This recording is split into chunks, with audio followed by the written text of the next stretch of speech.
Merci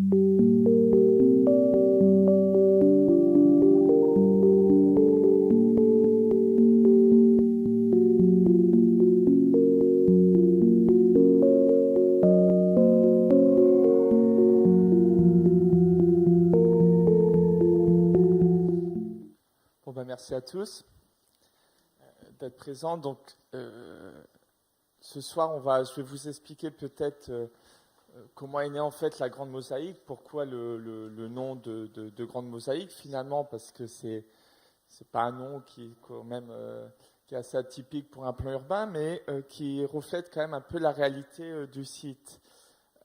Si on regarde un peu quand finalement depuis Google, c'est ce qu'on voit. On voit qu'il y a pas mal de choses qui se passent.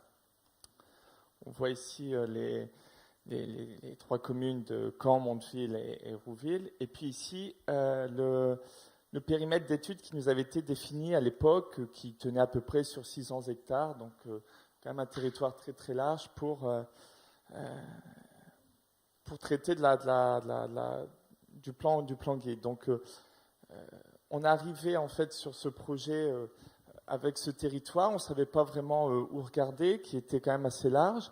Et puis finalement, en regardant Google, ça c'est un peu l'impression qu'on a, mais finalement quand on vient de Rotterdam en train et on s'approche de Caen, c'est surtout ça qu'on voit. C'est un paysage qui défile, c'est un paysage de bocage, et on se dit qu'il y a quand même quelque chose intéressant comme ça. Quand on regarde par la fenêtre en arrivant à Caen, on voit un peu quelque chose d'assez normand finalement, hein. Donc voilà, donc c'est pour ça à un moment on s'est posé la question, est-ce qu'il ne faut pas finalement imaginer un urbanisme normand. Et en regardant le site, on s'est dit tiens, il y a des choses intéressantes, et avec Cuny, il y avait déjà ce premier schéma qui est apparu au début en arrivant sur le site, qui était en fait cette vallée des traces. Et c'est un peu ça en fait la Grande Mosaïque, c'est un plan urbain qui ne fait pas référence à la tabula rasa. Il y a beaucoup de choses qui sont sur place, et le premier intérêt était finalement de vivre avec le déjà là. Un deuxième point de la Grande Mosaïque, je l'expliquerai plus tard, mais c'est vrai que c'est aussi comment retrouver une certaine attractivité dans un site qui était industriel, notamment par le paysage. En attendant que les promoteurs arrivent avec leurs beaux bâtiments, on se dit voilà, il faut quand même faire quelque chose tout de suite, dès demain. Et puis, et c'est ça aussi, comment on active le capital social et créatif, c'est aussi libérer des lieux pour que les gens puissent déjà s'approprier le territoire. Donc voilà, donc en commençant, on le fait souvent sur les projets, parce que même si un site paraît un peu anodin, il y a quand même une histoire qui est quand même assez forte derrière, et très souvent. Donc on a commencé à regarder un peu l'évolution du site. Alors là, je vais passer assez vite, mais on est remonté sur des cartes qu'on doit connaître quand même, mais qui remontent assez loin, en se disant, bah voilà, c'est intéressant déjà de se poser la question de voir comment la ville finalement a évolué. On se rend compte ici que c'était un territoire essentiellement rural à cette période, et puis petit à petit, comme ça, la ville s'est construite. On voit qu'il y a des terres toujours exploitées, on voit que le tracé de l'Orne sera modifié. Donc on remonte comme ça dans les cartes, on commence à voir des choses qui apparaissent, une activité industrielle qui se met en place. Et puis après, ce qui est marrant, c'est aussi de regarder un peu les cartes postales, parce que finalement, on se dit, ah oui, c'est ce qu'il y avait avant, et c'est ce qu'on retrouve encore maintenant à certains endroits. Donc on n'est pas perdu finalement. On se dit, celle-ci, on la connaît, cette image, donc et c'est encore là. Et puis on retrouve aussi pas mal de grues sur le site. Donc voilà, donc on a commencé à regarder un peu tout ça, regarder un peu l'histoire, aller en détail, et puis voilà aujourd'hui à quoi ça ressemble. Donc on s'est dit c'est intéressant parce que là il y a les traces, là on faisait toujours référence aux traces, on se dit il y a des choses sur place, mais il y a même trop de choses. Il faut vraiment, dans une logique un peu comme on le disait, de nostalgie, finalement on a envie de tout garder, on a envie de se dire bah, pourquoi pas l'exploiter. Donc voilà. Et par contre, il faut aussi anticiper l'avenir et fixer les enjeux. Et ça, c'était aussi les premières règles en disant il y a un truc intéressant à exploiter dans l'existant. Et puis après, il y a des enjeux à se fixer. Et puis il y avait, on va dire, 3 catégories au niveau des mobilités où on se disait bah, finalement, la presqu'île, c'est un endroit qui est quand même très proche du centre-ville, mais qui n'est pas forcément très bien connecté. Comment retrouver ces connexions entre les quartiers nord et sud? La presqu'île, c'est un territoire qui est proche de la mer, mais à la fois très loin. À chaque fois, je demandais quand même, est-ce qu'on ne peut pas aller sur la mer et on s'est rendu compte que finalement, il y a que la voiture qui nous amène là-bas, alors qu'il y a d'autres modes de transport qui sont aussi beaucoup plus agréables, beaucoup plus fluviales, rapides, je ne sais pas. Donc voilà, il y avait quand même cette connexion avec la mer qui est importante, parce que l'eau quand même rentre aussi jusqu'au centre-ville. Et puis finalement, au niveau des mobilités, penser beaucoup plus une mobilité partagée. Justement, les espaces partagés, c'est important. C'est la priorité aux piétons.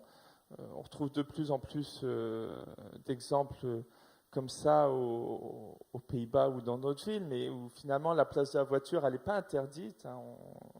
La voiture, elle n'est pas interdite, mais c'est quand même priorité aux piétons. Hein. Donc il faut vraiment travailler là-dessus et puis travailler sur d'autres modes de transport beaucoup plus durables et beaucoup plus doux.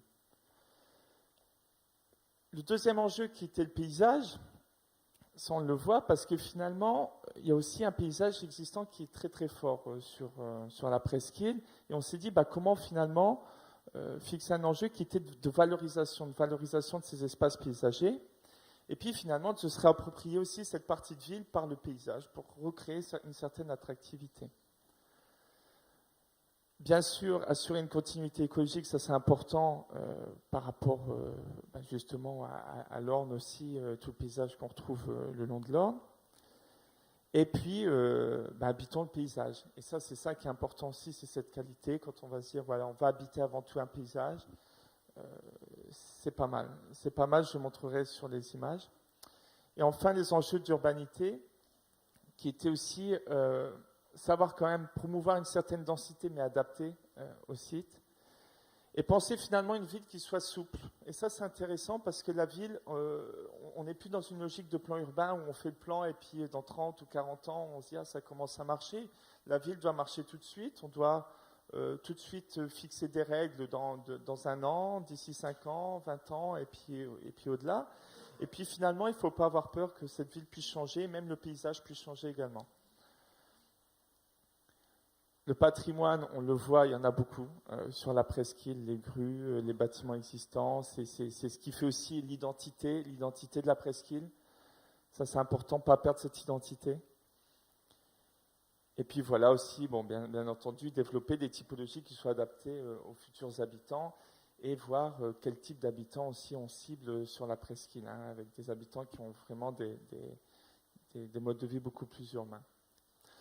Donc voilà, au lieu de montrer une fois qu'on a vu le site, on a vu ces enjeux, au lieu de montrer finalement maintenant une collection d'images, je pense qu'il était plus intéressant finalement de vous expliquer en fait la méthodologie qu'on a mis en place. Parce que comme ça vous permet aussi de mieux comprendre la démarche et le résultat final en soi. Hein. C'est ça la méthodologie. En fait, quand on regarde le site existant, on a défini, on va dire, 4 types de composantes qui sont finalement les réseaux existants, les routes existantes, les bâtiments existants, les paysages existants, et puis ce qui est entre tout ça. Donc c'est aussi un projet finalement sur mesure, hein, comme on le dit, puisque finalement, on a utilisé le déjà là.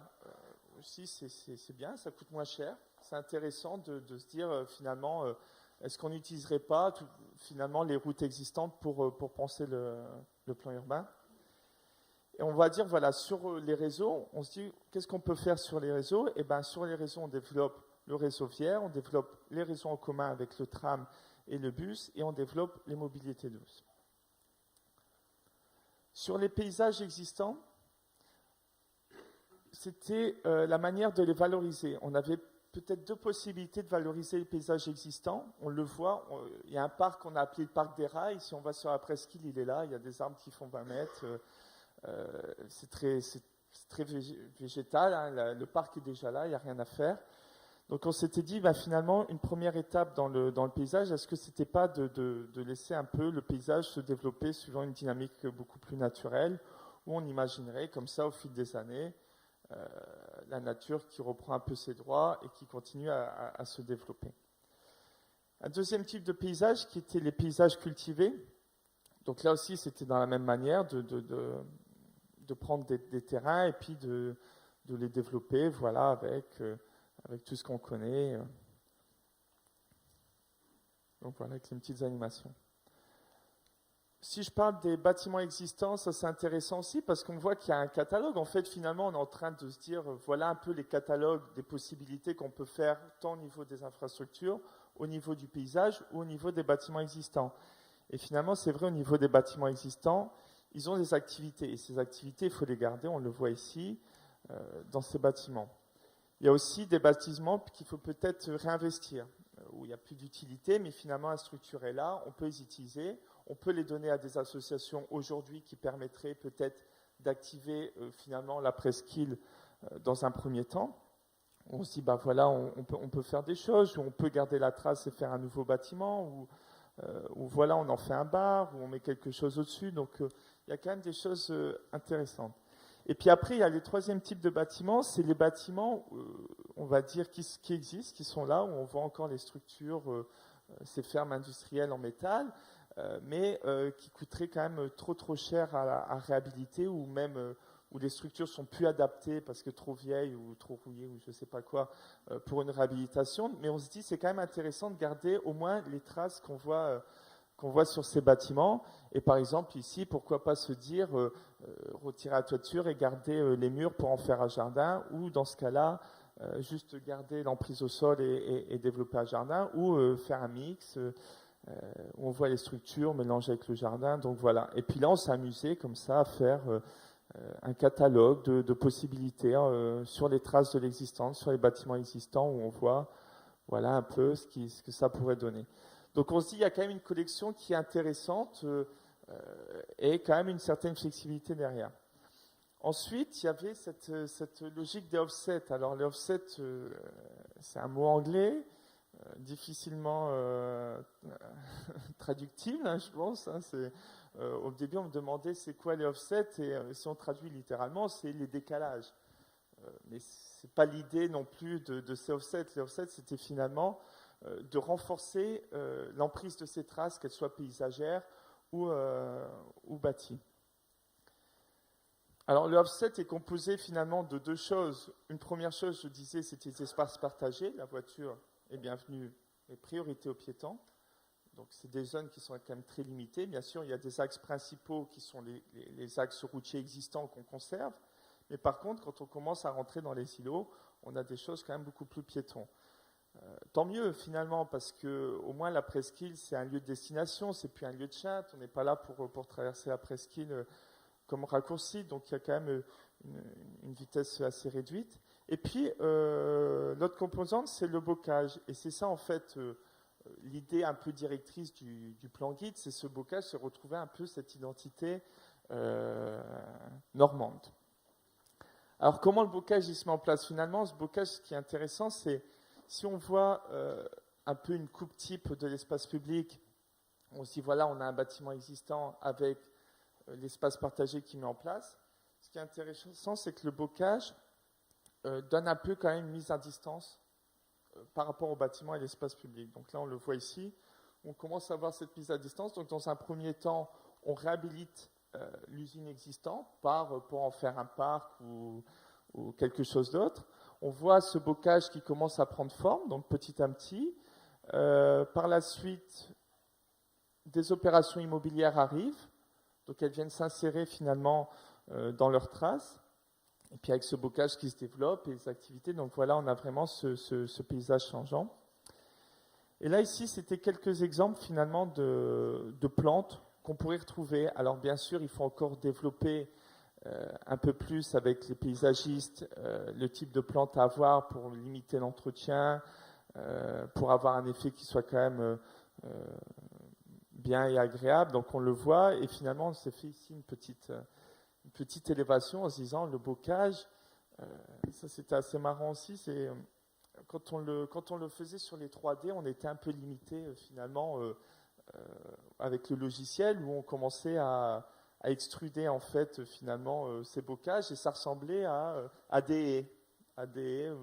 On me dit ah non on va pas faire Versailles, on n'est pas à Versailles. Et c'est vrai que c'était pas l'idée, c'était une représentation conceptuelle et finalement on s'est dit à un moment on va commencer à faire ces vues pour expliquer que finalement le bocage c'est quelque chose de plus naturel qui grandit à sa manière en fonction des saisons et puis voilà on s'imagine comme ça dans les temps où il y a un premier temps on arrive là, deuxième temps, troisième temps, donc ça c'est ça qui est intéressant. Et finalement, ce qu'il y a, une fois qu'on a fait ça, une fois qu'on a réhabilité les traces des bâtiments existants, une fois qu'on a, avec un investissement très minimum, revalorisé les paysages existants, les parcs existants, et une fois qu'on a mis le offset, on se retrouve avec ce qu'on avait appelé les îlots ou les espaces interstitiels, et on se demandait maintenant, ça, c'est aussi les lieux où on peut avoir la densité. Et c'est ce qu'on voit, voilà, on commence à mettre en place ici une ligne bâtie, on l'extrude, et puis ça c'est juste très conceptuel, mais c'est pour montrer qu'il y a quand même une certaine flexibilité dans le plan urbain. On n'est pas là en train de fixer des gabarits, on sait qu'on aura une taille limite qui sera liée à la densité qu'on souhaite apporter au site, mais finalement, je pense que ça va être intéressant de parler avec les architectes dans le futur pour voir un peu eux aussi leur interprétation du site, parce que pour chaque îlot, on ne peut pas voir exactement, ou on ne peut pas définir des règles en disant voilà, le bâti sera telle hauteur, et ça dépend aussi des investisseurs qui vont venir ou des programmes. Donc je pense qu'il y a quand même pas mal de choses, mais il y a cette flexibilité, puisque de toute façon, on peut l'avoir ici, puisque on vient ici relever un peu toutes les traces ailleurs. Et puis voilà, parfois on peut créer des porosités dans les îlots, ça c'est important. Par contre, de garder cette idée, de toujours garder un peu cette continuité piétonne, et puis pourquoi pas imaginer des couleurs ou des matériaux différents. Donc voilà, ça c'est une action un peu éclatée, mais c'est marrant si on voit un peu les couches du plan urbain comme ça qui se mettent, où il y a les infrastructures existantes qu'on réutilise, il y a les paysages existants qu'on réutilise, qu'on laisse dans une dynamique naturelle ou qu'on vient cultiver. Il y a les traces des bâtiments existants qu'on réhabilite, qu'on laisse existants, mais on met un paysage dedans. Donc voilà, il y a toujours ce catalogue, les offsets et la densité bâtie. Un petit exercice qu'on s'est fait finalement sur un morceau du plan guide, c'est justement, là on est en plein dedans, sur la presqu'île, et on voit en gris finalement ici, tous les bâtiments existants. On voit aussi en gris les routes existantes, et en blanc, c'est le vide entre tout ça. Et on a commencé, voilà, étape par étape. Parfois, on crée des nouvelles voiries, c'est important dans le projet, par rapport à des études de circulation. Ensuite, on vient révéler un peu toutes les traces. Donc, il y a des bâtiments qui sont plus finalement en bonne condition, donc on les transforme peut-être en traces paysagères. Il y a d'autres bâtiments qui sont intéressants et qu'il faut peut-être garder et reconvertir. Et puis on continue comme ça, on vient mettre un peu ce offset autour. On voit ici la densité bâtie. Et puis voilà, on avance comme ça dans le plan où on se dit à un moment, tiens, pourquoi pas avoir des couleurs? On se dit, il peut y avoir peut-être plusieurs jardins différents. Donc c'est pas fini, mais là je vais montrer finalement les images. Et c'est vrai que l'idée c'était quand même vous expliquer cette méthodologie dans un moment assez court de cette grande mosaïque. Donc là on le voit. Je vais passer assez vite, mais c'est un peu les images où on voit sur les zooms un peu à quoi ça pourrait ressembler, même si c'est un peu flou, mais voilà. Mais par exemple, si je le montre ici, ça c'est intéressant de marquer, parce que ça c'est des choses qu'on voit déjà aussi sur le bassin. S'il y a déjà cette végétation qui a pris forme, On le voit ici avec les offsets. Là, on l'a fait vue piétonne. Donc voilà, ça c'est marrant parce qu'on retrouve aussi les grues, la grue qui est là. Bon, on mixe avec des activités. Il faut animer aussi, il faut attirer les gens. Ici, c'est une image que j'aime beaucoup dans le parc des Rails, où finalement, il y a un paysage qui est existant, et puis on vient juste faire ce parcours où on peut aller traverser le parc. Voilà. On avait quelques contraintes liées à la pollution, juste le détachement, mais voilà, quoi. Je veux dire, on fait avec ce qu'on a.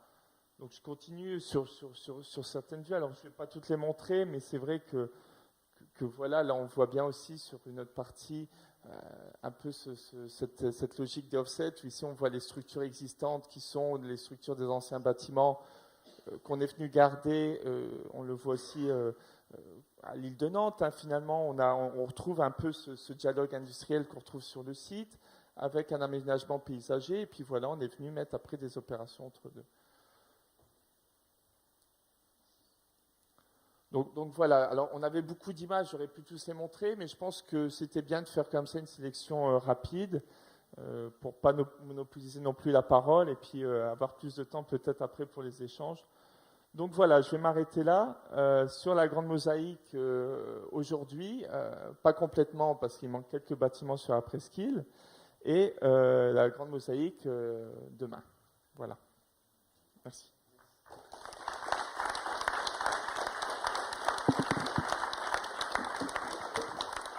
Merci Bertrand Chipan. Je pense que toutes les personnes qui sont dans la salle ne savent pas comment ça peut fonctionner entre ce que vous nous avez montré, qui est très conceptuel, et puis la réalité de ce qui se fait sur le terrain. Comment vous passez de votre concept, comment on passe des offsets ou de la grande mosaïque à la réalité du terrain. Est-ce que vous pouvez dire d'abord peut-être où on en est de la grande mosaïque et puis ensuite de la manière dont vous procédez pour que ce plan guide petit à petit se mette en œuvre? Alors, oui, comment on va procéder, c'est une bonne question. Déjà, il y a pas mal de choses sur place. Donc finalement, on demande aux gens de prendre possession de ce qu'il y a, des paysages, des bâtiments existants. Après, je pense le point le plus dur, c'est aussi un peu changer les mentalités, de se dire quand même on est sur une presqu'île qui reste quand même essentiellement piétonne, avec des espaces partagés. Ça, c'est pas forcément encore dans la logique générale de se dire il n'y a pas de route, il n'y a pas de trottoir. Je n'ai pas montré d'exemple, mais on pourrait en montrer. Et puis aussi peut-être sur ce bocage urbain, sur les offsets. Donc voilà, c'est vrai qu'au niveau du plan urbain, on était sur des grandes lignes, sur des grands principes. Je pense que ce qui va être important, c'est aussi les premières expérimentations qu'on va avoir, les premiers lieux qui vont se libérer pour ça, où là, il faudra quand même vraiment fixer les règles. C'est-à-dire, il y a encore une certaine flexibilité dans ce plan guide. C'est un peu l'idée aussi du plan guide, de ne pas figer les choses tout de suite. Donc voilà, il y a quand même un peu de boulot. Et il faut continuer sur les premiers secteurs opérationnels. C'était un peu ça l'idée où il y en avait à Hérouville, à Mondeville et à Caen. Et voir comment ça se développe et éventuellement aller encore plus dans le détail où on pourrait finalement développer des îlots tests pour voir un peu vraiment les règles à se fixer. Donc on est encore, oui, là pour le moment, dans une phase un peu d'expérimentation. Et juste, peut-être par un pourcentage, à quel niveau en est-on aujourd'hui de l'avancement de cette grande mosaïque? Est-ce qu'on peut dire qu'elle est quand même déjà un peu en place? Est-ce qu'il y a un pourcentage qui existe ou est-ce que c'est tout en devenir? Non, je pense qu'il y a beaucoup de choses en devenir, mais ce qui est intéressant, c'est que à chacune de mes visites à Caen, finalement, je vois que la nature grandit. Donc finalement, la nature commence à faire cette première démarche du plan urbain. Quand je retourne sur le parc des Rails entre le début du projet et maintenant, c'est incroyable, quoi. Donc je me dis, c'est bien, la nature commence à bosser, nous on arrive après, quoi.